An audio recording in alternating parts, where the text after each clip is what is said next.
Hey people, long time no see. I've recently been busy with something I can only describe as an excruciating pain in my stomach mixed with a nice side of big boy migraine. I'm talking about the diverse yet still incredibly racist group known as Jtwanda456s SCP Foundation. Come one, come all, we have British warlocks and sadly Canadians. Oh yeah, we also have SCPs.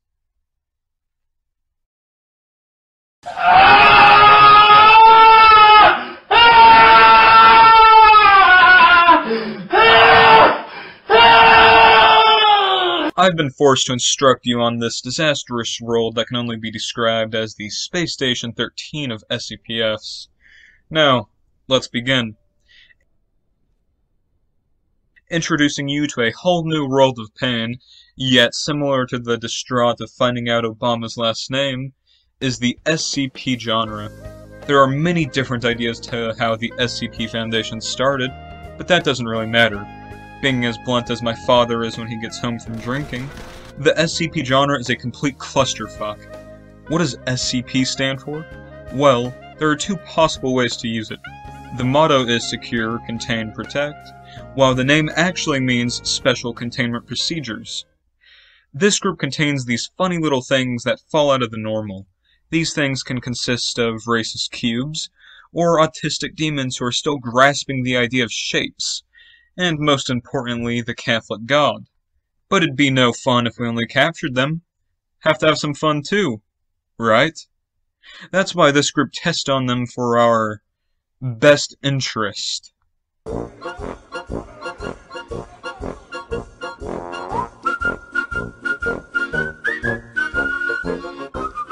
Not everyone's too happy with this group, though. Now, this is where things start to get a little interesting. Just like my dad taking me to Applebee's, someone else always has what you want. Someone has the special steak sauce you wanted? Well, go and get it. Same principle applies here. Someone has the anomalous fork you always wanted? Well, go and raid the people who have it. These groups who handle within the anomalous world are known as Groups of Interest, GOI for short. These groups consist of hippies who sympathize with the SCPs to men who just want to make a damn good sandwich. These groups vary in ideals, firepower, and use and views on the anomalous, but something that always stays the same is that they want what they cannot have. Just like Pastor Dan said, get in the van, kid. You're on Keter duty. Now that I'm done explaining the Foundation, let's get to a special place within my heart known as Site-13 version 2. A long time ago, a giant tentacle monster washed up on the shores of Bangladesh. Not having a place to store aquatic SCPs, a new site was built on the coast in Alaska. This hell on earth was named Site-13, not because of what it has in it, but because of where it's located. Here's where our tour truly begins. You like hot temperatures? Perhaps black holes or even floods that will make Texans look like bitches? Our core room is the perfect place for you. Funny enough, it's where we store our core. Our manufacturing department works tirelessly here day and night, regulating the temperature. The few times they have accidentally slept, well, let's just say things didn't end too well. Speaking about rooms that scare away all the low ranks, we have a little place called the Thresher. This device helps us do what the Spanish did to the natives, but to our site.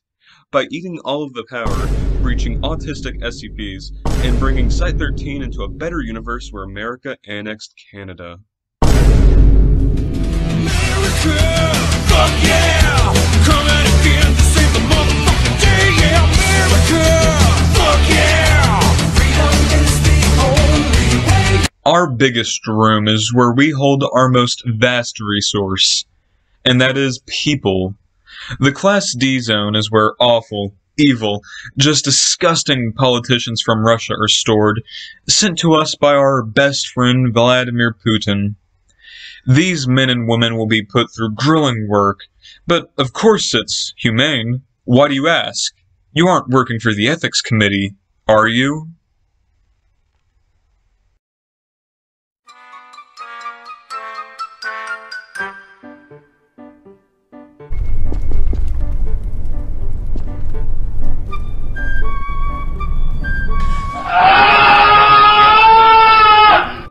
speaking of our brave Foundation personnel, let's speak about the scientific department. The science team, no, science men, as I've always called them, are perhaps the most important team of people here at the Foundation. These brave scientists engage in all sorts of experiments with the SCPs. Sometimes they even like to have a little hands-on experiment. One of my personal favorite tests was on a very special day. We had one of the highest Class D counts during this time, and me being a professional scientist, I used all of the Class Ds in my test that day, raising the MTF suicide rate by at least 26%. After the MTFs got done card wrangling, I sent in at least half of the Class Ds into a fish tank to form kinship with one another, speak with each other, and learn about everyone else in the tank. After that, I poured water in. Since the Class Ds were originally instructed to touch a small petri dish beforehand, some turned to fish people, while others turned to stone.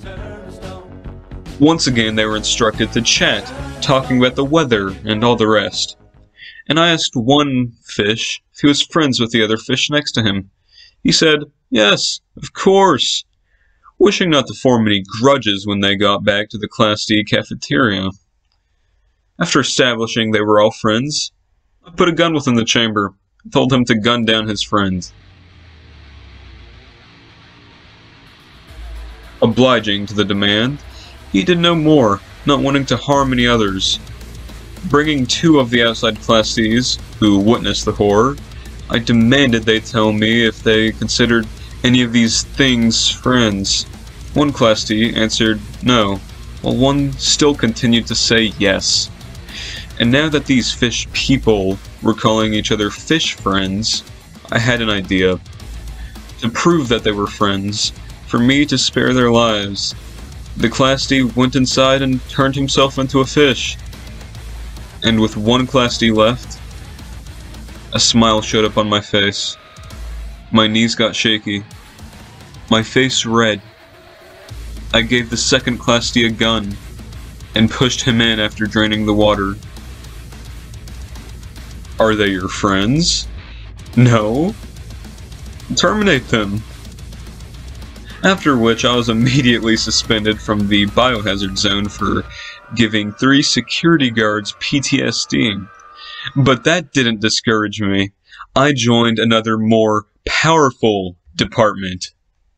Apart from scientific department, there are other essential jobs like manufacturing, medical bay, and all the rest. But the most important, most essential, are the people whose jobs bring only joy and happiness to the people within the Foundation. Personnel and Class Ds alike.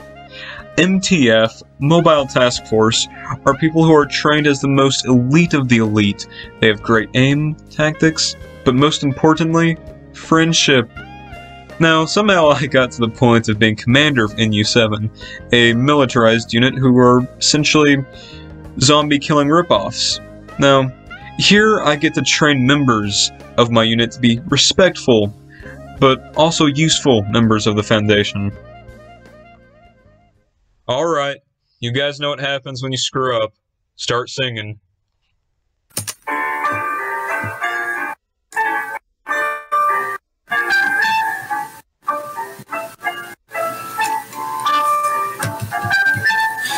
Such a down, just me, like you know, and kind of mean. So this voice echo for neighbors, for the picture on a wider screen.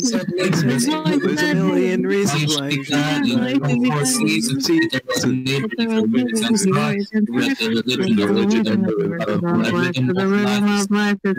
You know what, that's good enough. Special thanks to all the members who helped make this video possible. And by that, I mean special thanks to me. You're all worthless. Hey, what about me?